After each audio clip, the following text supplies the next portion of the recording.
आप सभी को नमस्कार। कैसे हैं आप लोग? आशा करता हूँ ठीक होंगे। आप लोगों के कमेंट वगैरह मैं पढ़ते रहता हूँ, रिप्लाई भी मैंने दिया है और है ना। और आप लोग पढ़ रहे हैं, अच्छा बात है ना। पढ़ते रहिए। मैं आपके कमेंट भी देख रहा हूँ, लास्ट लेक्चर के थोड़े से कमेंट 1 मिनट देख लेता हूँ।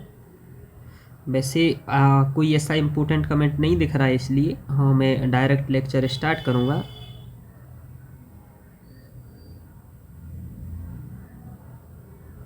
ठीक है, हाँ। तो इस तरीके से ये हम लोग करते हैं आगे। क्वेश्चन हम लोग पढ़ रहे हैं यजुर्वेद, और यजुर्वेद में आज हम लोग करने वाले हैं,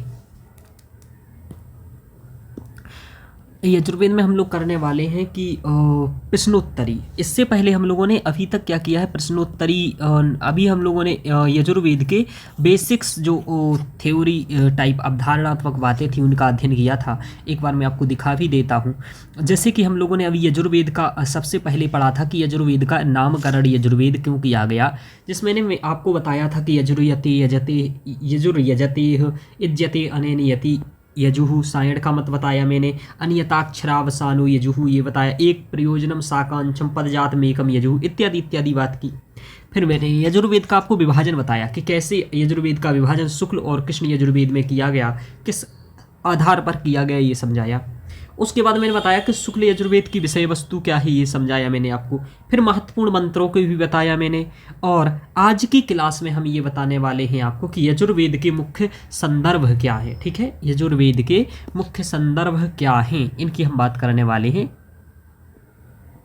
कि आज यजुर्वेद के मुख्य संदर्भ क्या है। इसमें प्रश्नोत्तरी भी कहेंगे। इसमें एक प्रश्न रहेगा, एक उत्तर रहेगा। इसका मूल प्रयोजन क्या होता है करवाने का? सर ये आप क्यों करवाते हैं? देखिए, इसका एक प्रयोजन ये होता है कि जो मैंने अभी तक पढ़ाया यजुर्वेद के संबंध में, एक तो उनमें से कुछ कुछ टॉपिक्स यहाँ रिपीटेड होंगे और इसमें कुछ नए तथ्य भी मिलेंगे। तो जो नवीन तथ्य हैं, ठीक है, वो इसमें मिलते हैं, इसलिए मैं करवाता हूँ। जो पढ़ाने के दौरान शिक्षक इत्यादि कवर नहीं करते हैं या आवश्यकता नहीं होती है या सीधे तौर पर सामने नहीं आते हैं, तो वो प्रश्नोत्तरी में आ जाते हैं।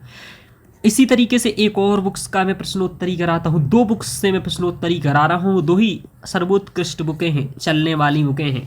टॉपर्स अधिकांशतः यही सजेस्ट करते हैं और अच्छा है। कोई बुक बोल भी रहा था कि एक बुक चौखम्बा इत्यादि वाली है। जी बिल्कुल वही बुक है ना, शायद आपके पास पहले भी रही हो। तो ये सब बुक्स हैं और मेरे पास है, मैं इसलिए PDF बना करके आपको दे रहा हूँ। और एक साथ बुक खरीद करके भी आप क्या ही कर लेंगे, आप आराम से इसमें से जो महत्वपूर्ण तथ्य लगे पढ़ने के बाद वो तथ्य रजिस्टर में लिखिए, हैंड रिटन लिखिए। देखिए, कुछ किताबें मैं आपको 20 से 25 सजेस्ट कर सकता हूँ, कोई मतलब नहीं होगा। नाम भी बता सकता हूँ, खरीद भी सकते हो। मैंने बताया भी है एक उसमें किताब का कवर भी दिखा करके मैंने बताया, किताब हाथ में लेकर के भी दिखाई थी एक दिन आपको। कोई मतलब नहीं है मेरे भाई। जीवन में मतलब क्या है ना, जीवन में जितना आप किसी से समझ लेते हैं उसको अपने हैंड रिटन लिख लेते हैं और उसको मेमोराइज कर लेते हैं, याद कर लेते हैं, स्मरण में रख लेते हैं।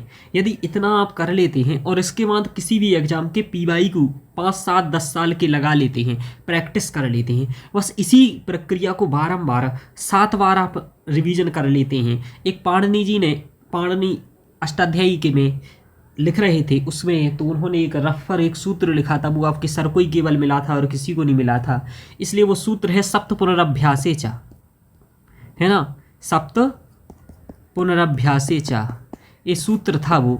इसका मतलब क्या कि 7 बार पुनः पुनः अभ्यास करना है आपको किसी चीज़ का, है ना, तभी ये अष्टाध्यायी वगैरह कोई भी ग्रंथ याद रहेगा। चा का मतलब और, चा का मतलब और क्या करना है साथ में, और आपको साथ में PYQ या प्रैक्टिस करती रहनी है, PYQ लगाते रहने हैं। यदि ये आप करते हो, ठीक है, तो आपका सिलेक्शन हो जाएगा। तो ये सूत्र सभी को मिला नहीं है, इसलिए आपको अष्टाध्यायी में नहीं मिलेगा, लेकिन उन्होंने रजिस्टर पर रफ पर लिखा था, वो कागज है ना, मुझे मिल गया था। अभी नहीं, मैं पहले जन्म लिया था आज से, ये हमारा 29वां जन्म है, मजाक कर रहा हूँ, है ना। तो वही बात है कि ये सूत्र बहुत इंपॉर्टेंट है। ये मैं अपने यूपीएससी वालों को सदैव देता हूँ कि सप्त पुनरअभ्यास चाह जरूर करना है, कि 7-8 बार कम से कम पढ़ने के बाद रिवीजन कर लेना है और फिर पीवाईक्यू लगा लेना है। इसलिए तथ्यों की जानकारी स्पष्ट हो जाएगी। इससे आपका जो परीक्षा में लगने वाला समय है वो अत्यधिक न्यून हो जाएगा। यानी कि वहाँ 60 क्वेश्चन ऐसे आएंगे जिसमें आपका समय केवल 30 सेकंड लगेगा। 60 क्वेश्चन ऐसे होंगे जिसमें केवल 30 सेकंड समय लगेगा प्रत्येक क्वेश्चन में।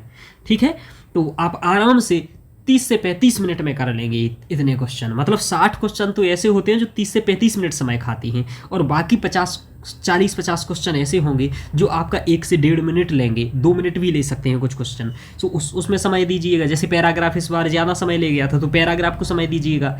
तो इसलिए बारंबार रिवीजन करने से एक तो समय की भी कमी होती है पेपर में, और दूसरा आपका कंसेप्ट भी मजबूत होता है और डाउट की स्थिति में आप नहीं रहते हैं। तो सप्त पुनरअभ्यास आप ध्यान रखिएगा, है ना। ये सूत्र आप जीवन भर याद रखिएगा, और अपन जब भी आप कहीं पढ़ाएं तो ये बताइएगा कि सप्त पुनरअभ्यास हमारे एक सर थे, उन्होंने बताया था, है ना। चलिए, तो ये बहुत ज़रूरी है कि 7-8 बार रिवीजन करो और तभी ये होगा। 7 बार रिवीजन करो फिर पीवाईक्यू लगाओ, कभी आपका रुकेगा ही नहीं।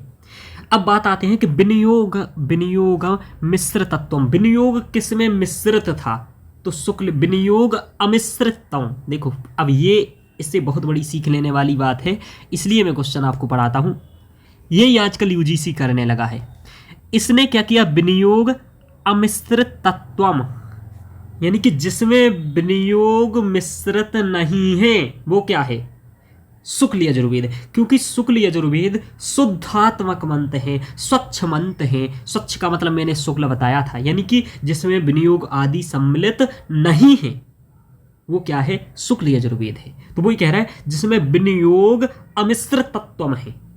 अब भाई ये कितना बड़ा है, उसने 2 क्वेश्चन पूछ लिए, एक तो ये संधि भी पूछ लिया, देख रहे हो। तो ये पढ़ने का बहुत ध्यान रखना है। इस बार क्वेश्चन जो आया, कई विद्यार्थियों का ये क्वेश्चन गलत हो गया, पता है क्या? योगश्चित्त वृत्ति निरोधा नहीं था, वो निषेधा था लास्ट में। योगश्चित्त वृत्ति निरोधा की जगह उसने क्या कर दिया? निषेधा।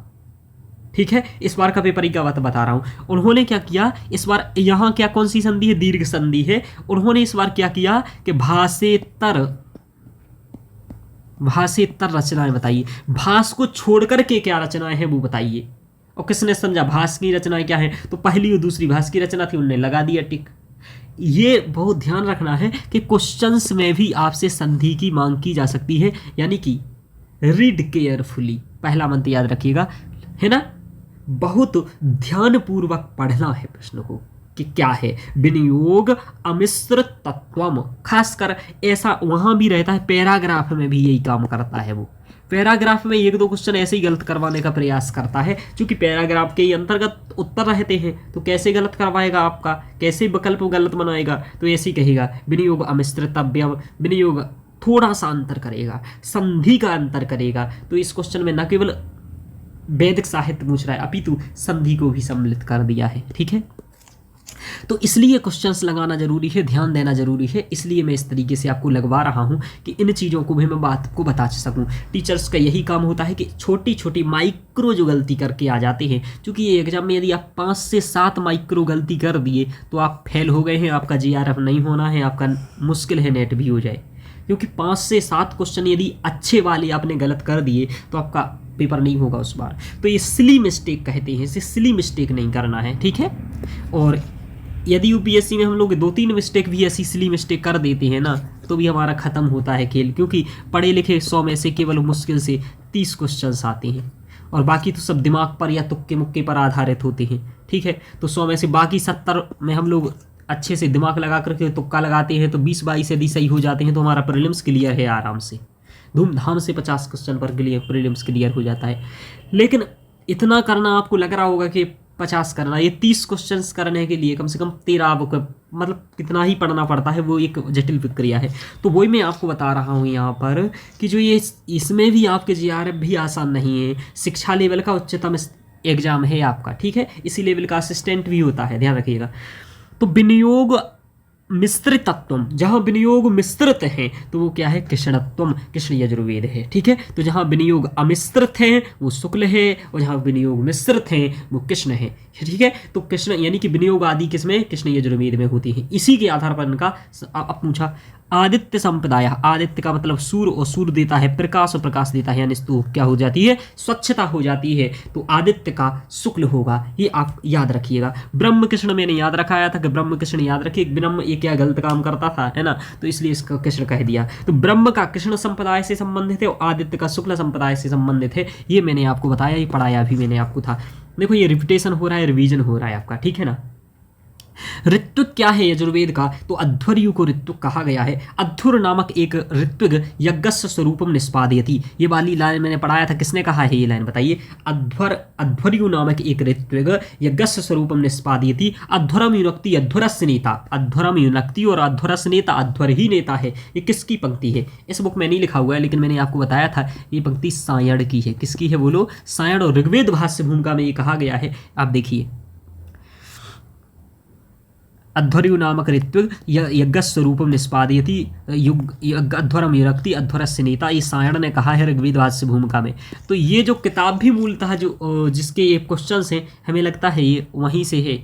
अच्छी किताब है, मतलब काफ़ी अच्छे क्वेश्चंस देती है। अभी कम से कम क्वेश्चंस तो देखो रिपीटेशन करवा दे रही है ना आपके, ये आपका रिवीजन हो जाएगा। तो आप बारंबार दूसरी बार रिवीजन यहीं मेरे से कर ले रहे हैं। अब आप इसको हैंड रिटन लिखेंगे, 3-4 बार हो गया। तो इस तरीके से जो जितना प्रैक्टिस मेक्स परफेक्ट है ना, प्रैक्टिस ही आपको परफेक्ट बनाएगी, तो ये आपको करते रहना है। चलिए,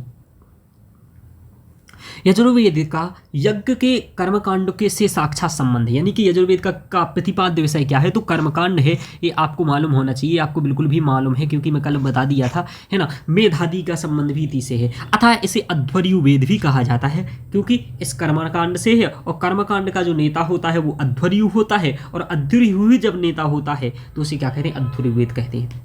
षड गुरु शिष्य की सर्वानुक्रमणी में चरण व्यूहने के अनुसार यजुर्वेद की शाखाएं हैं। ये क्वेश्चन भी बन सकता है, ये मैंने नहीं पढ़ाया, इसको आप स्टार करके लिख लीजिए, है ना, कि चरण व्यूह ने यजुर्वेद की कितनी शाखाएं बताई, है ना। षड गुरु शिष्य की सर्वानुक्रमणी में चरण व्यूह भी एक भाष्यकार ही हैं जैसे कि सायण हैं। तो इन्होंने 86 क्या बताया, 86 शाखाएं बताया है। तो आपसे पूछ लेगा, है ना, कि कितनी शाखाएं बताया किसने, चरण व्यूह ने, तो 86 शाखाएं बताया यजुर्वेद का। पतंजलि ने कितना बनाया, 100 शाखाएं बताया, ये आपको मालूम होगा। चलिए आगे चलते हैं। तो ये स्टार वाला है, इसको आप लिख लीजिएगा, है ना, अपने नोट्स में लिख लीजिएगा। जो परमावटिक शाखीय वेद अस्ति, परमावटिक शाखा किसकी है, तो परमावटिक शाखा देखो अभी तक तो नहीं आया था, तो ये भी आप क्वेश्चन पर टिक लगा लीजिए और लिख लीजिए नोट्स में कि शुक्ल यजुर्वेद से संबंधित है। परमावटिक शाखा किस वेद से संबंधित है, तो ये शुक्ल यजुर्वेद से संबंधित है। जो क्वेश्चन नए आते हैं वो आपको लिखना है, बाकी जो पहले पढ़ा चुका हूँ वो आपको पढ़ा ही चुका हूँ, ठीक है। अब आया अनियताक्षरावसानो यजु, जिन मंत्रों में पद्य तुल्य अक्षर हो, सीमित ना हो, उसे कहते हैं। मैंने बताया था, वो आपको क्या करेगा, इस यजु को हटा देगा और कहेगा अनियताक्षरावसानो, विकल्प में देगा ऋग, साम, अथर्व या यजु। तो आपको कहना है अनियताक्षरावसानो यजु, है ना, ऐसा। कभी कभी देखिए मैं बोलता हूँ कुछ संस्कृत की पंक्ति तो थोड़ा सा इधर उधर उच्चारण हो जाता होगा, जल्दी जल्दी में पढ़ाता हूँ, और मेरी कारण ये है कि मैं चाहता हूँ सिलेबस जल्दी से जल्दी कवर हो, और तो थोड़ा सा इधर उधर हो जाता है, लेकिन फिर भी मैं पढ़ूंगा। आप लोग भी पढ़े लिखे हैं, विद्वान हैं, थोड़ी सी मिस्टेक होगी, ह्यूमन हूँ, है ना, रोबोट तो हूँ नहीं कि सेव कर दिया आपने वही बोलूँगा। चलिए, से यजुहु, से यजुहु का मतलब ये होता है, ये क्यों प्रयोग किया गया कि से यजुर्वेद है, क्यों, क्योंकि ये बात कह दिया गया कि जिसमें स्तुति परक मंत्र हैं वो ऋग है, और जिसमें गीति परक मंत्र हैं वो क्या है, तो वो साम है, और बाकी शेष जो कुछ है वो सब क्या है, यजुर्वेद में है, ठीक है। अथर्ववेद को उस समय नहीं लिया जाता था, 3 ही वेद थे, इसलिए इसे त्रयी भी कहते हैं। त्रयी वेद में कौन कौन आते हैं, त्रयी किसे कहते हैं, तो ऋग्वेद, यजुर्वेद और ऋग्वेद, यजुर्वेद और सामवेद को त्रयी कहते हैं। यानी कि त्रयी अंतर्गत परिगणतम नास्ति, त्रयी के अंतर्गत परिगणना नहीं होती है अथर्ववेद की। ऐसा क्वेश्चन कई बार पूछा जाता है ना, कि त्रयी के अंतर्गत किस वेद की गणना नहीं होती, तो अथर्ववेद की नहीं होती है। ये वाला क्वेश्चन भी मैंने आपको बता दिया। चलिए, तो से यजु क्यों कहा ये भी मैंने बता दिया, क्योंकि स्तुति किस में है, ऋग्वेद में, गीति किस में है, सामवेद में। तो भाई बाकी जो बचा कुछ किस कहाँ है, से यजु, ऐसे ही तो वहां आता है से षष्ठी पढ़ा था ना आपने। हाँ चलिए, शुक्ल यजुर्वेद पर स्वामी करपात्री का भाष्य है, यानी कि इन्होंने स्वामी करपात्री ने भी शुक्ल यजुर्वेद पर भाष्य लिखा है, ये वाली एक बता रहा है। तो ये वाली बात है, ये भी थोड़ी सी ध्यान रख सकते हैं। कौन सा भाष्य लिखा वो इसने अभी प्रयोग नहीं किया। यजुर्वेद में अश्वमेध, मैंने मेध शब्द का प्रयोग बताया था कि अश्वमेध शब्द राष्ट्रीय उन्नति या प्रगति के लिए प्रयुक्त किया गया है। तो अश्वमेध शब्द का प्रयोजन क्या है, तो राष्ट्र समृद्धि है ना, या राज्य समृद्धि या राज्य प्रगति, ऐसा कुछ पूछे पेपर में तो आप ध्यान रखिएगा। और मेध शब्द का संबंध अधिकतर किससे है, तो इस यजुर्वेद से ही बात ध्यान रखिएगा। पुरुष मेध, सर्वमेध इत्यादि इत्यादि मैंने आपको बताया था, है ना। देखो फिर आ गया पितृमेध या पितृयज्ञ, जिसमें माता पिता की सेवा या ससुर इत्यादि शुश्रूषा के लिए प्रयुक्त हुआ है, तो पितृमेध या पितृयज्ञ कहा जाता है। तो पितृमेध या पितृयज्ञ का संबंध किस वेद से है, तो यजुर्वेद से है। पुरुषमेध, नरमेध, अब देखो मेध शब्द आप ध्यान रखना कि मेध आएगा तो यजुर्वेद से संबंध हुआ। पुरुषमेध या नरमेध मनुष्य की सर्वांगीण उन्नति के लिए प्रयोग किया गया है। नरमेध, मेध शब्द का यहाँ आशय ही उन्नति है, उन्नति है। मेध का अर्थ क्या है, उन्नति के रूप में प्रयोग किया जा रहा है। तो पुरुषमेध यानी कि पुरुष की उन्नति, नरमेध यानी कि नर की उन्नति, यानी कि टोटल कुल मिलाकर के मनुष्य की उन्नति की बात है। और मनुष्य के अंतर्गत ही पुरुष व्याप्त है, जो चैतन्य स्वरूप आत्मा है वही पुरुष कहलाता है, ठीक है, वही पुरुष है। तो नरमेध या ये मनुष्य की सर्वांगीण उन्नति के लिए प्रयुक्त किया जा रहा है, पुरुषमेध या नरमेध। पुरुषमेध में कितनी वृत्तियां होती हैं, तो 184 होती हैं। कितनी, 184 वृत्तियां होती हैं। वृत्ति और जीवियों का उल्लेख है इसमें, ब्राह्मण, क्षत्रिय, वैश्य, शूद्र आदि आते हैं। ये सब कह रहा है कि 184 में सभी बार आ जाते हैं और ये 184 वृत्तियां होती हैं, ऐसा बताने का प्रयास कर रहा है। आगे चलते हैं। सर्वमेध प्रजामात्र की सर्वतोमुखी उन्नति के लिए प्रयुक्त किया गया है। सर्वमेध यानी कि सभी तरह से उन्नति हो सके, यानी कि आर्थिक उन्नति, सामाजिक उन्नति, राजनैतिक उन्नति, नैतिक उन्नति, आध्यात्मिक उन्नति, प्रौद्योगिकीगत उन्नति, वैज्ञानिक चिंतन परक उन्नति आदि आदि सर्वविध उन्नति, यानी कि सर्व प्रकारेण उन्नति हो सके, उसके लिए सर्वमेध शब्द का अनुप्रयोग अत्र किया गया है ना। चलिए, गोमेध गोवंश की रक्षा और पशु समृद्धि के लिए प्रयुक्त किया गया है। यानी कि देखो, गोमेध यानी कि गाय की समृद्धि। आप कुल मिलाकर के क्या समझ में आया, अरे भाई जो आगे शब्द लगा हो उसी के साथ उन्नति जोड़ दिया करो। सबकी उन्नति, सर्व का मतलब क्या होता है, सबकी, तो सबकी उन्नति। गोमेध मतलब गाय की उन्नति, पशु की उन्नति आदि आदि, ऐसा। तो थोड़ा सा आपको लॉजिक भी लगाना पड़ेगा, दिमाग भी लगाना पड़ता, इतना तो आप लगाते ही हैं, विद्वान हैं आप लोग। देखिए, गद्यात्मक वेद क्या है, जिसमें गद्य हैं। देखो, गद्य का मतलब क्या होता है, पैराग्राफ, ठीक है। और पद्य क्या मतलब होता है, श्लोक। तो इस पद्यात्मक बोला जाता है ऋग्वेद को और गद्यात्मक बोला जाता है यजुर्वेद को, ध्यान रखिएगा, है ना। हालांकि यजुर्वेद में गद्य पद्य दोनों सम्मिलित हैं, ध्यान रखिएगा ये बात भी। गद्यात्मक वेदः यजुर्वेदः, ठीक है। ये आपसे कई बार पूछा जाता है, अधोलिखितानां गद्यात्मक वेदा कहा, तो यजुर्वेदः। जिस वेद की रचना गद्य और पद्य दोनों में की गई हो उसका नाम क्या है, तो यजुर्वेद। गद्य पद्यमयम काव्यम चंपू काव्य विधीयते, तो वस्तुतः चंपू काव्य तो ये नहीं है, ये यजुर्वेद है, ठीक है। तो यजुर्वेद में गद्य पद्य वैसे दोनों शामिल हैं, लेकिन अधिकांश क्या है, बात वही आ जाती है ना, अधिकांश क्या है, तो अधिकांश गद्य भाग है, ठीक है, अधिकांश गद्य भाग है, इसलिए इसे गद्यात्मक वेद भी कहा जाता है और गद्य पद्य दोनों भी हैं, है ना। ऐसा भी क्वेश्चन बन सकता है, गद्य पद्य उभयोः युक्तः वेदः कहा, गद्य और पद्य दोनों जिसमें युक्त हों वो वेद कौन सा है, तो यजुर्वेद। अभी आपको ऐसे इसके संस्कृत वाले क्वेश्चंस जो बनेंगे वो मिलेंगे अगली वाली किताब में। यहाँ हिंदी में कंसेप्ट क्लियर करिए, देखिए पहले पढ़िए, फिर हिंदी में प्रश्नोत्तरी करिए, फिर संस्कृत में प्रश्नोत्तरी करिए। इसके बाद यूनिट होने के बाद में आपको PYQ की पूरा 250 से 300 क्वेश्चन PYQ कराऊंगा प्रत्येक यूनिट के। और फिर उसके बाद प्रोफेसर, असिस्टेंट प्रोफेसर के जो भी सभी स्टेट के एग्जाम होते हैं, UP, MP, हरियाणा, राजस्थान, झारखंड इत्यादि जितने भी होंगे, इन सभी के क्वेश्चंस में 1000 के करीब क्वेश्चंस कराऊंगा वैदिक साहित्य के। भाई आपका कंसेप्ट इतना क्लियर हो जाएगा कि आपके 15 क्वेश्चन यदि UGC पूछता है, वैसे 12 से 15 क्वेश्चन वैदिक साहित्य से रहते हैं, फर्स्ट यूनिट और सेकेंड यूनिट के मिला करके। पहली यूनिट और दूसरी यूनिट मिला करके जो वैदिक साहित्य है उसके सामान्य अध्ययन और विशिष्ट अध्ययन से 12 से 15 क्वेश्चन रहते हैं। इसमें से आराम से आपके 12 से 13 क्वेश्चन सही हो जाएंगे यदि आप सिली मिस्टेक नहीं करेंगे तो।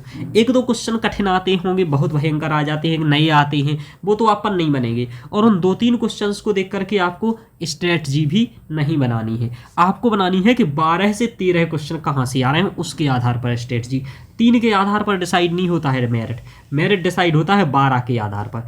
12 यदि आपको ठीक से आ रहे हैं तो 3 में आप तुक्का भी लगाओगे तो भी 1-2 सही हो ही जाएगा, एक आध सही हो ही जाएगा, तो भी आपका 13 हो गया। इसी 15 में से 13 नंबर पर मेरिट बनना है, तो 12 को देख करके चलो ना जिसके आधार पर मेरिट बनना है।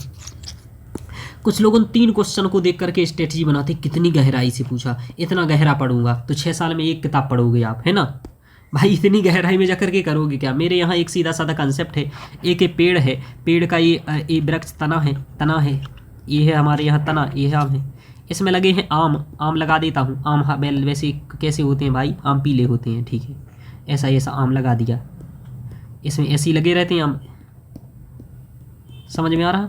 ये आम लगे हैं, अब आपको आम चाहिए इसमें से, तो आप क्या करोगे। कंपटीशन का रूल ये है, बेसिक, मीडियम और हाईएस्ट। आप यदि बेसिक आम तोड़ लीजिए, ये फर्स्ट स्टेप हो गया, बेसिक हो गया और ये मीडियम हो गया और ये हो गया हाई। आप इनको तोड़ने का पर ध्यान दीजिए, इतना तोड़ लोगे तो ऊपर बचे कितने, 4-5 आम, कुछ ही क्वेश्चन, यानी कि केवल 15% क्वेश्चन बचे, 10% क्वेश्चन बचते हैं ऊपर, तो उनको छोड़िए। इनको देखिए कि आप इजी टू मीडियम कर लेते हैं, यानी कि इजी ये कहलाते हैं इजी और ये आते हैं मीडियम, ये आप कर लेते हैं तो ये बहुत महत्वपूर्ण हो जाता है आपके लिए। समझ में आ रहा, ये बहुत महत्वपूर्ण हो जाता है, यही आपको करना है, यही स्ट्रेटजी अपनानी है। ये देखिए मैंने कितने अच्छे से आपको समझा दिया, ध्यान रखिएगा, है ना। तो अब हम लोग आगे पढ़ते हैं, चलिए तो अब हम लोग आगे पढ़ते हैं। ये मैंने आपको बता दिया, देखो ज़्यादा कन्फ्यूजन होता है स्ट्रेटजी, इसलिए मैं आपको बता देता हूँ कि भाई इतना आप पकड़ने पर ध्यान रखो। इतना यदि आपके हाथ में नंबर आ गया ना तो ये 4-5 इसके आधार पर स्ट्रेटजी मत बनाओ। ये आपको कन्फ्यूज करने के लिए आते हैं और ये आपको पेपर में फॉर्म भरवाने के लिए आते हैं। तो फॉर्म भरने वालों का भी कुछ नहीं होना है और इनमें लगने वालों का भी कुछ नहीं होना है कम इन वालों का और इन वालों का। तो बीच के और मतलब इजी, मीडियम और हाई में से इजी और मीडियम पकड़िए आप। कभी आपका पेपर ऐसा हो जाता है मीडियम टू हाई हो जाता है तो भी उसमें इजी रहते ही हैं, ठीक है, ऐसा नहीं कि इजी रहता है, इजी, मीडियम, हाई रहता है। इस बार भी तीनों ही समान थे, मैं आपको ऐसा कह सकता हूँ, इजी भी थे, मीडियम भी थे, हाई भी थे। लेकिन हाई क्वेश्चन कितने थे, बात क्वेश्चन ये है। तो लगभग 20-25 के करीब क्वेश्चन हाई थे बस, और बाकी 75 क्वेश्चन तो मीडियम थे। 75 क्वेश्चन पर ही तो मेरिट बनना है। यदि आपके 70 सही हैं 75 में से और 25 में से तुक्का लगा करके 5-7 क्वेश्चन हो जाते हैं तो आपको 75 क्वेश्चन पर हो जाना था JRF। फर्स्ट पेपर में 30 नंबर तो जाना ही है, चाहिए ही है। 25 से 30 के बीच नीचे आप सोच रहे हैं फर्स्ट पेपर में तो नहीं होगा, पढ़िए भाई, उसको भी समय देना पड़ेगा। चलिए आगे चलते हैं। तो ये स्ट्रेटजी बीच में बताते रहता हूँ, ये आपके काम की चीज़ होती है इसलिए बताता हूँ भाई, है ना, नहीं तो भटकते हैं। आपको गाइड करना मुझे बहुत ज़रूरी है चीज़ें, है ना, इसलिए मैं ऐसे बताता हूँ। चलिए थोड़ा आप लोग को लगता होगा समय लग गया है, कोई बात नहीं, पढ़ने में तो समय लगेगा ही ना, मेरा भी तो लेक्चर बनाने में लग रहा है, समझ रहे हो। जिस वेद की रचना गद्य पद्य में दोनों में हुई हो वो क्या है, यजुर्वेद का प्रतिपाद्य विषय क्या है, प्रतिपाद्य विषय का है या मुख्य विषय क्या है, ऐसा पूछ लेगा तो आप कहेंगे कर्मकांड या यज्ञ। इनमें से जो विकल्प में होगा वो आप कहेंगे याग विधान या फिर कर्मकांड, ऐसा कुछ भी होगा तो कहेंगे। ज्ञान कांड कभी नहीं होगा, ज्ञान कांड कभी नहीं होगा यजुर्वेद का, ठीक है। को वेदः अध्वर्यु वेदः नामो भी जायते, कौन वेद अध्वर्यु नाम से जाना जाता है तो यजुर्वेद। वेद व्यासः यजुर्वेदस्य ज्ञानम कसवई दत्तवाल, किसे दिया वेद व्यास ने तो वैशव पायन को दिया, ठीक है। एक बात पूछा जाता है कि यजुर्वेद की उत्पत्ति किससे हुई है, वायु से हुई है। तो ऋग्वेद की उत्पत्ति किससे हुई है, सूर्य से हुई है, ये मैंने आपको बताया था, ठीक है। तो यजुर्वेद की उत्पत्ति किससे हुई है, वायु से हुई है, ये याद रखना है ना। धनुर्वेद कस्य वेदस्य उपवेदः, ये मैं पहले ही बता चुका था कि धनुर्वेद किसका है, तो यजुर्वेद का ही उपवेद क्या है, धनुर है, ठीक है। यजुर्वेद का उपवेद क्या है, धनुर है। तो ऋग्वेद का उपवेद क्या है, ऋग्वेद का उपवेद आयुर्वेद है, ऋग्वेद का उपवेद क्या है, आयुर्वेद है, ठीक है। और सामवेद का उपवेद क्या है तो गांधर्व वेद है, सामवेद का उपवेद क्या है तो गांधर्व वेद है, ठीक है। और फिर सर अथर्ववेद का उपवेद क्या है, तो स्थापत्य वेद है। अथर्ववेद का क्या है, स्थापत्य वेद है। देखो मैंने चारों का रिवीजन करा दिया आपको। तो देखो मैं क्वेश्चंस के साथ एक्स्ट्रा भी कुछ करा देता हूँ आपकी चीज़ें। पतंजलि के अनुसार यजुर्वेद की कितनी शाखाएं हैं, तो 100 यानी कि 100 शाखाएं हैं, यानी कि शतम है ना, तो 100 शाखाएं हैं। ये क्वेश्चन मैंने भी बताया आपको, कई बार आया। कहा यजुषाम बमनम कितवान आसीत याज्ञवल क्या है ना, कि याज्ञवल्क्य क्या है, किसने इसको बनाया, किसने इसका निर्माण किया, तो यहाँ याज्ञवल्क्य ने किया। मैंने कहा था इसके मूल क्या है, कौन है ऋषि, तो याज्ञवल्क्य है, मैंने बताया था ये बात आपको। कहा यज्ञस्य नेता, यज्ञ का नेता कौन होता है, किसके अनुसार नेता होता है, तो सायण के अनुसार अध्वर्यु होता है। तो यज्ञ का नेता कौन होता है, अध्वर्यु। यज्ञ का नेता कौन होता है, अध्वर्यु। यजुर्वेदः केसाम योनिः, यजुर्वेद किसकी योनि है, तो क्षत्रियाणाम, यानी यजुर्वेद किसका है, क्षत्रियों का है। ठीक है, यजुर्वेद किसका है, क्षत्रियों का है, ध्यान रखिएगा। क्योंकि यज्ञ करना है ना, यज्ञ में मूलतः जो यज्ञ करवाते हैं वो कौन होते हैं, क्षत्रिय अधिकतर करते हैं। यज्ञ पैसे वगैरह वही लगाते हैं।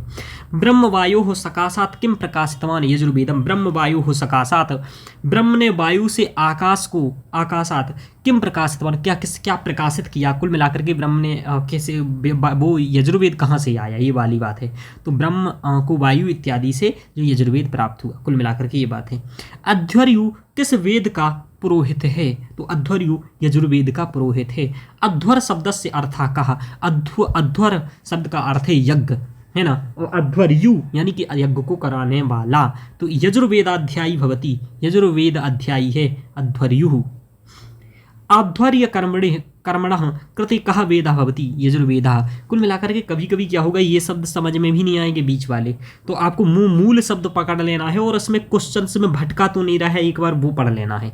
इसलिए आपको पीवाईक्यू करना जरूरी होता है और प्रश्नोत्तरी करना जरूरी होता है कि क्वेश्चंस को पढ़ो और वहाँ समझो कि यदि ठीक से एक बार पढ़ लेना है क्वेश्चंस और भटका तो नहीं रहा है, ये देख लेना है और आपको फिर टिक लगा देना है। सिली मिस्टेक कभी कभी आजकल 4-5 से 6 क्वेश्चन ऐसे ही कर दे रहा है वो, कि जिसमें सिली मिस्टेक हो जाती है और गलत हो जाती हैं। तो जिसके गलत हो जाते हैं तो वो, तो आजकल सिली मिस्टेक यानी कि छोटी सी गलती है ना, छोटा सा ध्यान भटकना है ना, चलिए तो आगे चलते हैं। अध्वर्यु से युक्त वेद है यजुर्वेद। स्रोत यागेशु भित्ति स्थानीय वेदा कहा, मैंने बताया था भित्ति यानी कि दीवार कौन है भाई, तो दीवार है यजुर्वेद। और सामवेद और ऋग्वेद क्या है, सामवेद और ऋग्वेद क्या है, तो ये दोनों चित्र हैं, है ना, मैंने बताया था, ये आपको पढ़ाया था। तो देखो जो मैंने पढ़ाया है उसी के क्वेश्चंस बन रहे हैं, ऐसा नहीं मैंने इन क्वेश्चनों के आधार पर नोट्स बनाया, नहीं। सर्वप्रचलित जो कपिल देव द्विवेदी जी की बुक है वैदिक साहित्य पर,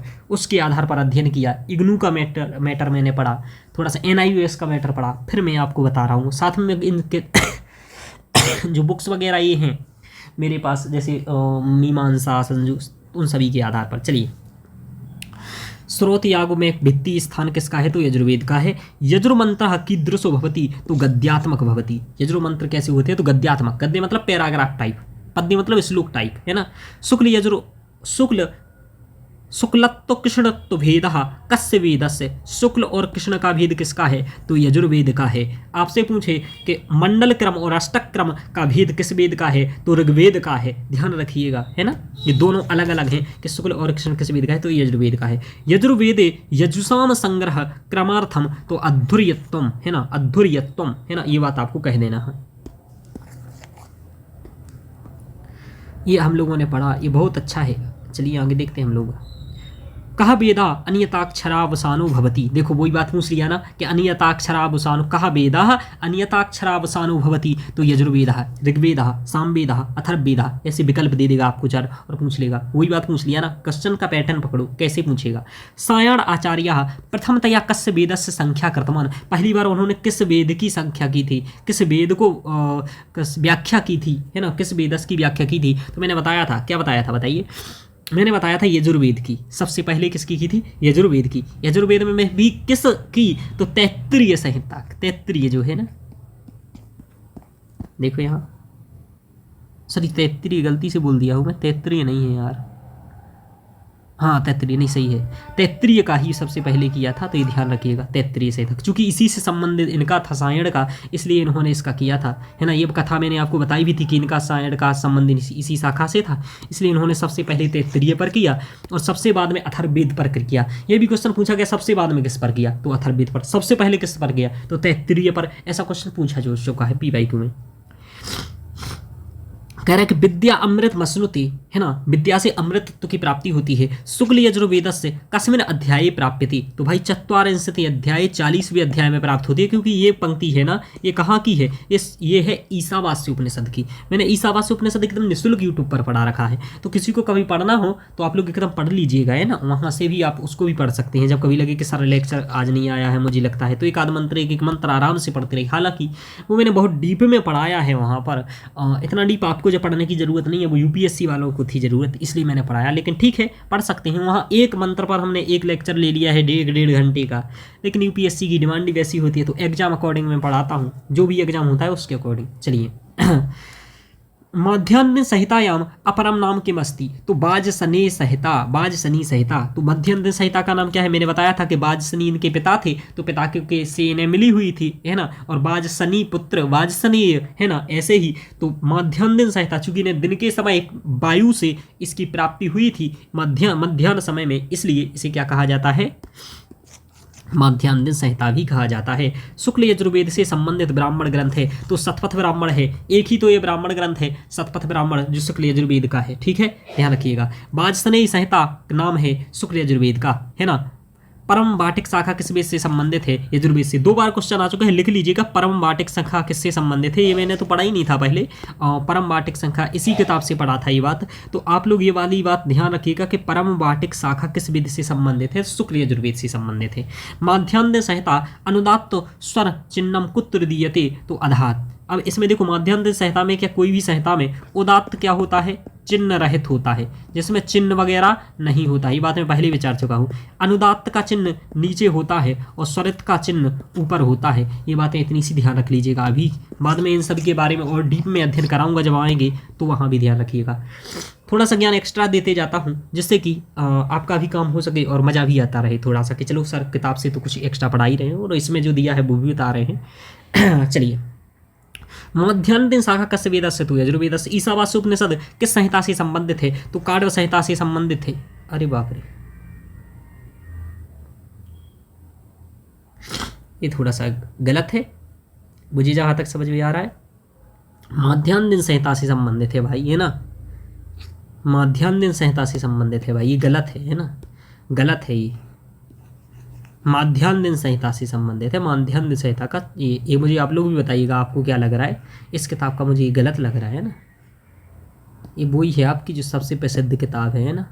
कुछ गलतियां इसमें भी है, मैंने 3-4 जगह इसकी गलतियां पकड़ी हैं, लेकिन देखो 3-4 गलतियों के पीछे किसी की किताब को गलत कहना गलत नहीं है। देखे, समझ पा रहे हो ना, 2-4-5 गलती मेरे रजिस्टर में भी रहती है, मेरे से बोलते समय भी हो जाती हैं भाई। ये रोबोटिक्स थोड़ी ना है कि हर चीज़ सही ही होगा, एक तो गलत भी हो जाएगा, तो आप इतना नहीं कि, है ना, एको ही 200 गुण सन्निपाते निमज्ज तीन दुक्रेश स्वांगा पढ़ा होगा आपने, कि कालिदास भी एक आध गलती कर देते हैं तो माफ़ हो जाते हैं, तो ये तो कोई बड़ी बात ही नहीं। चलिए, याज्ञवल्क्य का संबंध किस वेद से है, शुक्ल यजुर्वेद से। मूलतः आप आलोचक मत बनिए जब तक ज़्यादा कोई गलती नहीं कर रहा है ना। सामान्यतः एक आध थोड़ी बहुत मिस्टेक है तो ह्यूमन नेचर होता है, हो जाती है, लेकिन ज़्यादा ही कोई गलतियाँ कर रहा है तब फिर दिक्कत है ना। याज्ञवल्क्य का संबंध, आप लोग भी करते होंगे गलतियाँ, खुद का अवलोकन करो ना कि करते हो या नहीं करते हो, तो पता चल जाता है। हम भी अपना करते हैं तो मुझे भी पता चला, मैं भी करता हूँ, तो इन लोगों ने भी कर दिया होगा तो कोई दिक्कत नहीं। पर मुझे आप लोग भी बताइएगा, ये मुझे लग रहा है मध्यान्ह संहिता का ही है और मैंने पढ़ा भी है तो उसी का है ना, ध्यान रखिएगा।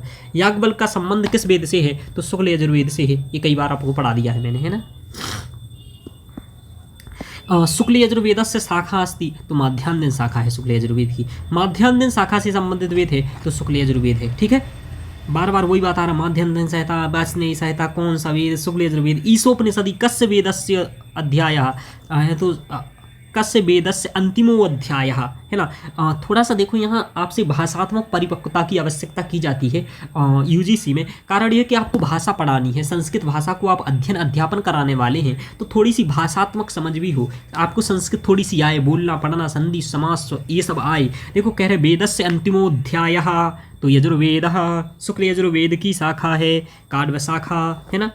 तो काढ़ शाखा और कौन सी मध्यान्ह शाखा, ये 2 शाखाएं हैं किसकी, शुक्ल यजुर्वेद की। कृष्ण यजुर्वेद की कितनी है, 4 शाखाएं। कौन सी है बताइए एक बार नाम, है ना। आरती जी, रोशनी जी, बोलिए नाम क्या बोलेंगे, है ना। और भी आ गए हैं अब तो बालिका बहुत लोग, प्रीति जी, उषा जी, आप सभी को बहुत बहुत धन्यवाद, है ना। दिगंबर जी, है ना, और भी लोग करते हैं, पिंकी जी, पूनम जी, बहुत लोग हैं, है ना। आप तो बहुत लोग आप लोगों में को कमेंट करते हैं, बहुत अच्छा धन्यवाद आप सभी को, है ना। इसी तरीके से पढ़ते रहिए और लेक्चर जरूर रेगुलर देखिए। कम कर दिया है लोगों ने लेक्चर देखना, पता नहीं क्यों कर दिया है, पता नहीं, पर आप लोग देखिएगा, है ना, क्योंकि कम हो जाएगा तो फिर मुझे मज़ा नहीं आएगा, है ना। बनाते समय मैं इतने प्यार से लेक्चर बनाता हूँ, बहुत खुशी होकर के पढ़ाता हूँ, ठीक है।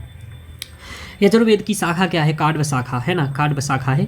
कस्मिन् वेदे मंत्रै सह विनियोग वाक्यानाम संग्रहो नास्ति, विनियोग वाक्यों का संग्रह नहीं है। किसमें, शुक्ल में भाई, तुरंत याद कर लो कि कस्मिन् वेदे मंत्रै सह, मंत्रों के साथ विनियोग वाक्यों का संग्रह नहीं है। तो और ये ऐसा भी क्वेश्चन पूछा जा सकता है, कस्मिन् वेदैहि मंत्रै सह विनियोग वाक्यानाम संग्रहो अस्ति, तो किसमें है, कृष्ण यजुर्वेद में है।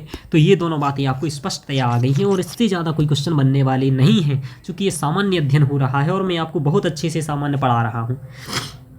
देखिएगा इस बार जो आएंगे 12 से 15 क्वेश्चन आएंगे इस ऋग्वेद में, यूनिट वाइज वर्गीकरण करके पेपर का लाऊंगा आपको, ठीक है, और दिखाऊंगा कि कितने क्वेश्चन किस यूनिट से बने हैं और मेरे पढ़ाने के बाद कितने बने हैं। मैं जो भी यूनिट पढ़ाऊंगा ऐसे पढ़ाऊंगा यहाँ कि वो बहुत अच्छे से पढ़ाऊंगा, मेरा काम ही नहीं है ना ऐसा वाला कि मैं पढ़ा दूँ टाइम पास के लिए पढ़ाऊँ। कुछ लोग कह रहे हैं 20-30 मिनट का वीडियो, लेकिन ठीक है, देखिए सिलेबस कवर नहीं हो पाएगा तो 30 मिनट की जगह थोड़ा सा हमारा रिक्वेस्ट मानिए और 40 से 45-50 मिनट का वीडियो देखिए आप, है ना। 40 से 50 मिनट का देखिए, मज़ा आ जाएगा। चलिए, वाजस्थनेयी संहिता कस्य वेदस्य संग्रहो अस्ति, कस्य वेदस्य संहिता अस्ति, शुक्ल यजुर्वेद। बाकी आप लोग कहेंगे तो मैं तो जितना आप डिमांड, चूँकि जो डिमांड होती है वही सप्लाई करनी चाहिए, तो आप लोग 30 का कहेंगे तो मैं तो 30 का भी सप्लाई करूंगा, लेकिन ठीक है 40-45 का देखें तो मुझे अच्छा लगेगा। इससे क्या होगा कि आपका थोड़ा सा सिलेबस जल्दी कवर होगा, है ना। वाजस्थनेयी संहिता कस्य वेदस्य संहिता अस्ति, तो शुक्ल यजुर्वेद की। माध्यान्ह संहिता किसका है, माध्यान्ह शाखा मुख्यतः कुत्र उपलभ्यन्ते, कहाँ उपलब्ध होती है, तो उत्तर भारत में माध्यान्ह शाखा का प्रचलन है, ध्यान रखिएगा। महीधर भाष्य, है ना, हम ही उब्बट सायण हैं, हम ही हैं तो दूसरे नंबर के महीधर हैं, है ना।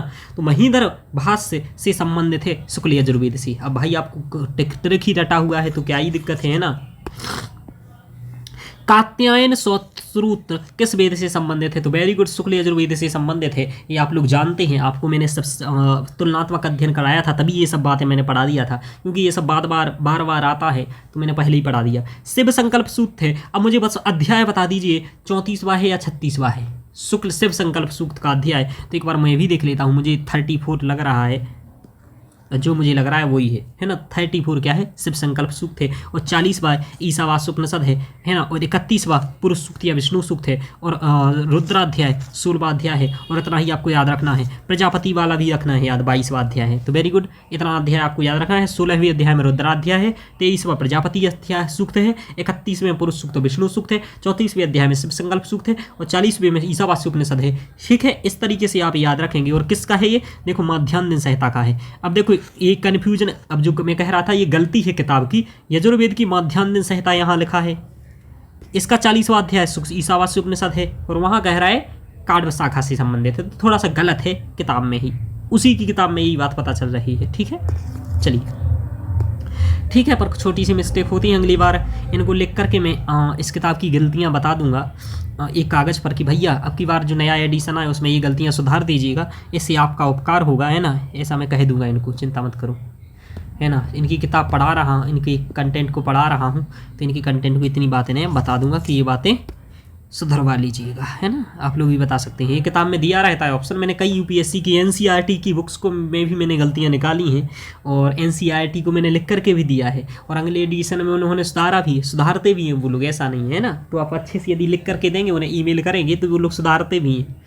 बात कर लीजिए कि ये गलती है ना, तो सुधारते हैं, क्योंकि भाई उन्हें अपना भला करना है, उन्होंने ये भी अच्छा लगता है, अच्छे पाठक हैं। जब हम इनका वो पढ़ते हैं, क्या नाम, कौटिल्य अर्थशास्त्र, वहाँ भी कुछ गलतियाँ हैं इनसे, तो वहाँ भी मैंने इनको बताऊँगा। ये मतलब मैं पहले अच्छे से कम 20-30 गलतियाँ इनका निकाल दूँ, फिर इनको बता दूँगा। चलिए, शुक्ल शिव संकल्प सूक्त किस बीच से संबंधित है ना। पितृयज्ञस्य वर्णनम वासने संहितायां कस्मिन् अध्याये प्राप्यते। देखो पितृयज्ञ का पूछ लिया तो आपको द्वितीय अध्याय याद रखना है, पितृयज्ञ भी पूछ लिया, चलो ये भी याद रख लेना। पितृयज्ञ एक महत्वपूर्ण यज्ञ है ना। पितृयज्ञ का वर्णन वासने संहिता के किस अध्याय में है, तो द्वितीय अध्याय में। वासने संहिता कस्मिन् अध्याय अग्निहोत्रस्य वर्णनमस्ति, अग्निहोत्र का कर्ष में है तो तीसरे में है, तीसरे चौथी में, तीसरे में तो अग्निहोत्र का, चूंकि ये आपके सिलेबस में लगे हैं और जो सिलेबस में लगा हो ना वो भाई याद बहुत अच्छे से रखना। देखो क्या क्या रखना कि 10 पूर्णमासी किसमें है, पहले और दूसरे अध्याय में, अग्निहोत्र किसमें है, तीसरे में, ये भी आपको लगा हुआ है। अग्निष्टोम और स्तोत्र अध्याय चौथे से 8वीं, ये 3 बातें याद जरूर रख लेना। हाँ ठीक है, ये बात याद रखना है ना। चलिए 10 पूर्णमासी पहले में, अग्निहोत्र दूसरे में, सोम और अग्निष्टोम चौथी से 8वीं में, ये बात आप लोग ध्यान रख लेना थोड़ी सी। अच्छा सर आप वासनेयी संहिता का ही बनेगा, काडव संहिता का नहीं बनेगा? नहीं भाई, वासनेयी संहिता ही ज़्यादा प्रसिद्ध है ना उत्तर भारत में, या मध्यान्ह संहिता, तो इसी में बनता है। कह रहे हस्तेन तैश्वर्यं प्रदर्श्यति, हस्तेन तैश्वर्यं प्रदर्श्यति माध्यान्ह संहितायाम, हस्तेन तैश्वर्यं प्रदर्श्यति माध्यान्ह संहितायाम। हस्त स्वर होता है, हस्त स्वर कहाँ होता है, तो शुक्ल यजुर्वेद में होता है। तो ये बात याद रखना कि हस्त स्वर कहाँ होता है, हाथ से स्वर कहाँ लगाया जाता है, स्वर वगैरह आप लोग जानते होंगे, तो वो कहाँ है ना, वो शुक्ल यजुर्वेद में ये सब का किया जाता है। शुक्ल यजुर्वेद किस नाम से भी जाना जाता है, तो वासनेयी संहिता के नाम से भी जाना जाता है, माध्यान्ह संहिता के नाम से भी जाना जाता है। वासनेयी संहितायाम कस्मिन् अध्याये शिव संकल्पोपनिषद वर्तते, तो 34 अध्याय 34वें अध्याय में। ऐसा क्यों पूछ रहा है, क्योंकि आपको शिव संकल्प सूक्त लगा हुआ है और प्रजापति सूक्त लगा हुआ है, तो याद होना चाहिए। प्रजापति सूक्त किसमें है, जहां तक है 23वें अध्याय में। एक बार और फिर से देख लेते हैं किसमें है, 23वीं में है, जहां तक मुझे याद आ रहा। प्रजापति, वेरी गुड, प्रजापति सूक्त 23वें अध्याय में है ना। और फिर शिव संकल्प सूक्त किसमें है सर, 34वें में है। फिर ईशावास्य उपनिषद 40वें में है। पुरुषमेध का आया था अभी हाल, कहाँ गया, 30वें अध्याय में है। ठीक है, तो ये ध्यान रखिएगा। अग्निहोत्र और कहाँ है, तीसरे में है। 10 पूर्णमासी किसमें है, पहले में है। चौथे से 8वीं में सोम और याग और अग्निष्टोम है। ये बार बार रिवीजन करा दिया कि कभी आए तो आप याद रखें, इससे डीप को भी क्वेश्चन बनेगा ही नहीं, देख लीजिएगा आप, बना भी नहीं है, अभी आपको पीवाई को दिखा दूंगा। तो कुछ क्वेश्चन को छोड़ करके है ना, कुछ क्वेश्चन तो बहुत डीप बनते हैं, वो आपके सर पर कभी नहीं बनेगी, और ना सर को बनाना है, सर को वो बनाना है आपके जो आपको बनाना है। चलिए, आदित्य संप्रदाय, आदित्य मतलब सूर्य जैसा चमक रहा है तो शुक्ल यजुर्वेद है, बस इतना ही पढ़ते हैं अपन। हालांकि एक बात ध्यान रखिए, इतना मत पढ़ना आप, पेपर में कंप्लीट पढ़ना, यहाँ मैं इतना जरूर पढ़ रहा हूँ। आदित्य संप्रदाय से प्रातिनिध्यम कहा न करोति, ऐसा भी कह सकता है, आदित्य संप्रदाय कस्मन वेद से अंग न वर्तते, किस वेद का अंग नहीं है, और आप वहाँ शुक्ल यजुर्वेद ठोक करके आ जाएं, तो ये मत करिएगा आप ध्यान रखिएगा ये कि भाई आप वहाँ ये बात बहुत अच्छे से ध्यान रखना कि कंप्लीट क्वेश्चन एक बार पढ़ना, क्योंकि आपको इन्हें आपको सिलेक्ट नहीं करना है, इन्हें अब अधिक से अधिक बच्चों को रिजेक्ट करना है, क्योंकि गरीबी और बेरोजगारी उच्चतम स्तर पर है। तो अब इन्हें सिलेक्ट नहीं करना है, आपको इन्हें रिजेक्ट करना है। उनमें से जो गलती से दुर्भाग्यवश सिलेक्ट हो जाते हैं उनके लिए दुख मनाते हैं और जॉब देते हैं। सरकार अपना पैसा किसको दे सकती है खुशी से, आप समझो ना जीआरएफ के तहत। ठीक है, चलिए, काडव संहिता किस वेद से संबंधित है, तो शुक्ल यजुर्वेद से संबंधित है। काडव शाखा या प्रचार विशेषतः महाराष्ट्र है ना, मैंने कहा था दक्षिण भारत में है तो महाराष्ट्र में है। वाजसनेयी संहितायाम प्रथम अध्याय कस्य यज्ञस्य वर्णनम, तो 10 पूर्णमासी यज्ञ वर्णनम, यही अभी हम लोगों ने पढ़ा था, किसका है, तो 10 पूर्णमासी यज्ञ का वर्णन है। यजुर्वेद से मुख्यतः कितनी शाखाएं हैं, यजुर्वेद की 2 शाखाएं हैं, कौन कौन सी, तो माध्यान्ह शाखा या वाजसनेय या फिर काडव शाखा, तो 2 हो गया, माध्यान्ह और वाजसनेय एक का ही नाम है, और एक काडव शाखा 2 हो गया। तो यजुर्वेदेन संबद्धे वेदांगे ज्योतिषे कति श्लोकाः सन्ति, यजुर्वेद से संबद्ध वेदांग ज्योतिषे कति श्लोकाः सन्ति, चतुश्चत्वारिंशत्, ध्यान रखिएगा, अरे बाप रे 44 है ना, अच्छा 7 कह रहा है, ठीक है, चतुश्चत्वारिंशत्, तो ये कह रहा है कति श्लोकाः सन्ति। आगे चलते हम लोग, ये हो गया, आगे हम लोग करते हैं वसुधा। अभी तो बहुत भी बड़ा लंबा पाठ बचा हुआ है, एक लेक्चर से और मुझे लगता है इस पर लगेगा अभी आपका, है ना, कोई बात नहीं, 1-2 क्वेश्चन सॉल्व कर लेते हैं। ब्राह्मण गणे कति ऋत्विज भवन्ति, तो ब्राह्मण गणों में कितने ऋत्विज होते हैं, तो कुल मिलाकर के 4 के 4 ही ऋत्विज होंगे। ठीक है ना, तो आप बताइएगा, होता, अध्वर्यु, है ना, होता अध्वर्यु और क्या था, उद्गाता और ब्रह्मा।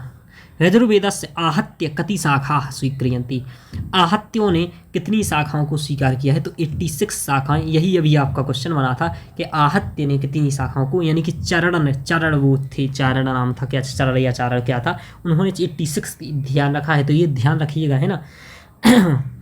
यजुर्वेदस्य मैत्रायणी शाखायां कति मंडलानि सन्ति, मैत्रायणी शाखा में कितने मंडल हैं, है ना। यजुर्वेद की मैत्रायणी शाखा में कितने हैं, तो 4 है ना। कति कांडानि सन्ति, तो 4 कांड हैं। शुक्ल यजुर्वेद माध्यान्ह संहितायां मंत्र संख्या वर्तते 1975, है ना। तो शुक्ल यजुर्वेद की जो माध्यान्ह संहिता है, ठीक है, ध्यान रखो, ये माध्यान्ह संख्या के मंत्र याद रखना है, क्योंकि वाजसनेयी संहिता या माध्यान्ह संहिता फेमस है, तो 1975 मंत्र हैं इसमें, ये बात ध्यान रखना है, बहुत रट के रखना है। शिव संकल्प सूक्त कस्याम शाखायाम उपदिष्टम, किस शाखा में है, तो माध्यान्ह शाखा में है। शुक्ल यजुर्वेदीय शिव संकल्प सूत्र का अध्याय क्या है, तो 34 है। शुक्ल यजुर्वेद में कितने अध्याय हैं, तो 40 हैं। वाजसनेयी संहिता में कितने अध्याय हैं, तो 40 हैं, ठीक है। प्रधानतया वाजसनेयी संहिता कति शाखा संति, तो 2 शाखा है। वाजसनेयी संहिता की कितनी शाखाएं हैं, तो 2 हैं। शुक्ल यजुः प्रति शाखे कति अध्यायाः सन्ति, तो शुक्ल यजुर्वेद में 8 अध्याय हैं। कितने हैं, शुक्ल यजुः प्राति शाखे, शुक्ल यजुर्वेद प्राति शाखे में कितने अध्याय हैं, तो 8 अध्याय हैं। कात्यायन अनुक्रमणी कति अध्यायाः सन्ति, तो कात्यायन अनुक्रमणी में 5 अध्याय हैं। तो शुक्ल यजुर्वेद की जो प्रातिशाख्य है, शुक्ल यजु प्रातिशाख्य कति अध्याय, तो 8। कात्यायन अनुक्रमणी में कितने, तो 5। ये रटना पड़ेगा, ये नए हैं, ये मैंने नहीं पढ़ाए हैं, ये मैंने नहीं पढ़ाए हैं, इसका मतलब समझ रहे हो। वहाँ पर ये ऐसी बातें आई नहीं है, सामान्यतः आती भी नहीं है, तो ये क्वेश्चन से ही आती हैं ऐसी बातें, ध्यान रखिएगा। 8 है किसमें, शुक्ल यजुर्वेद प्रातिशाख्य में, और कात्यायन अनुक्रमणी में 5 अध्याय हैं, ऐसा ध्यान रखना है थोड़ा सा। ये नया कंटेंट जो आता है वो लिख लीजिए करिए, है ना। वर्तमान में शुक्ल यजुर्वेद की कितनी शाखाएं उपलब्ध हैं, तो 2। कौन सी, माध्यान्ह और काढ़व। शुक्ल यजुर्वेद का 40वां अध्याय है क्या, ईशोपनिषद, है ना। 40 अध्याय हैं वाजसनेयी संहिता में। इष्टौ कति ऋत्विज भवन्ति, इष्टौ में कितने ऋत्विज होते हैं, तो 4 ऋत्विज होते हैं। शुक्ल यजुर्वेदे रुद्राध्यायाः सन्ति, रुद्राध्याय है 8, ठीक है। शुक्ल यजुर्वेद रुद्राध्यायाः सन्ति 8, है ना। रुद्राध्याय किसवें अध्याय में है, तो 16वें में। चलिए, माध्यान्ह शाखायाम कति अध्यायाः खिल रूपेण सन्ति, खिल के रूप में कितने हैं, प्रक्षिप्त, खिल का मतलब प्रक्षिप्त रूप में कितने हैं, तो 15 अध्याय, है ना। माध्यान्ह से कति अध्यायाः खिल रूपेण, तो बात ये है 15। वाजसनेयी शाखा में कितने भेद हैं, तो 15 भेद। वाजसनेयी शाखा के कितने भेद हैं, तो 15 भेद। माध्यान्ह सत पथस्य कस्मिन् कांडे अग्नि रहस्यम वर्णितम, तो 10वें कांडे अग्नि के रहस्य को माध्यान्ह शाखा के किस कांड में बताया गया है, तो 10वें में बताया गया है। इसमें लिखा होगा शायद, यहाँ देखो 10वां तो इसने दिया ही नहीं, अग्नि का 10वें में बताया होगा, देख लीजिएगा। तो ये आपको मैंने बताया 10वें अध्याय। मैत्रायणी शाखा से संबंधित वेद है कृष्ण यजुर्वेद।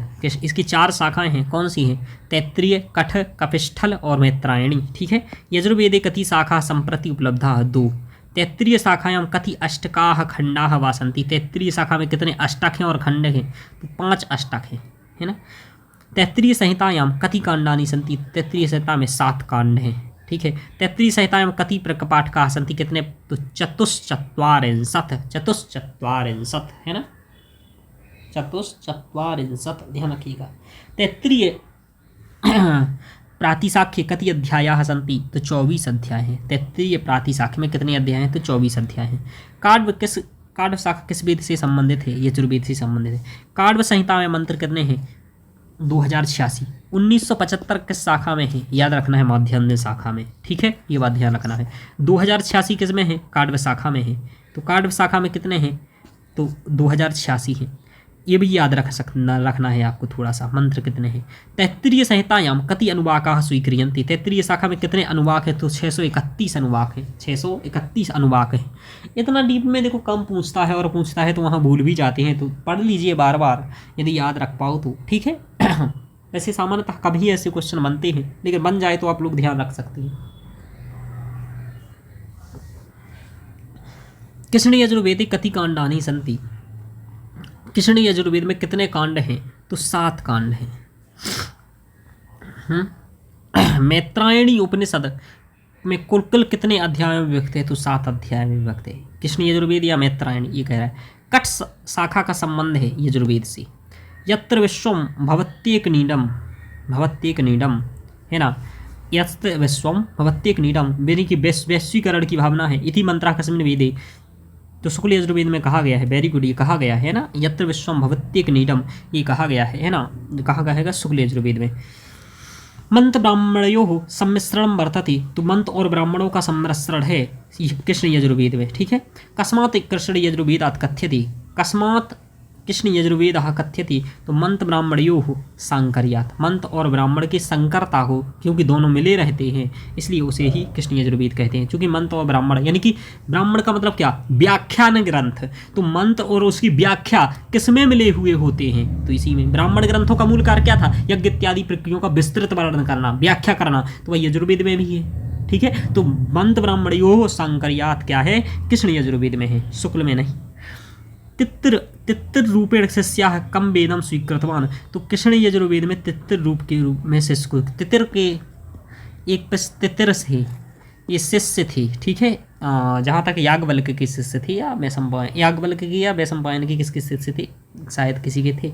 तो उनमें इनके तित्र थे और इन्होंने तित्र रूप में ही क्या किया? शिक्षा ग्रहण किया, इसलिए इस शाखा का नाम तैत्तिरीय शाखा पड़ा, ठीक है, ध्यान रखिएगा। वैसे वैशंपायन के शिष्य थे। चलिए, काड्व शाखा मुख्यतः कुत्र उपलभ्यन्ति, तो काड्व शाखा महाराष्ट्र में उपलब्ध होती है अधिकतर, ध्यान रखिएगा। यानी कि वहाँ वो लोग पढ़ते हैं काड्व शाखा को। इतना हम लोगों ने कर लिया, अभी और भी क्वेश्चंस बचे हुए हैं, वैसे ज़्यादा तो नहीं है, 2 हैं, इतना ये है और इतना वो भी है, लेकिन ठीक है,